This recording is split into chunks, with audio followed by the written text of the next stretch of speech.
ব্রিজের মধ্যে আমি এবং আমার এক বন্ধু এখন যাচ্ছি একটা ফুটবল পাম্প করতে। আপনারা দেখছেন চারিদিকে এত সুন্দর ভিউ, বলে বোঝানোর মতো।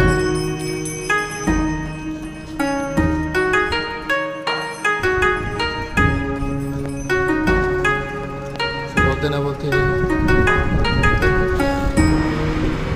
বেড়ে একটা লেক, কি অস্থির দেখতে। এখানে একটা মাঠও আছে, অনেকে খেলতে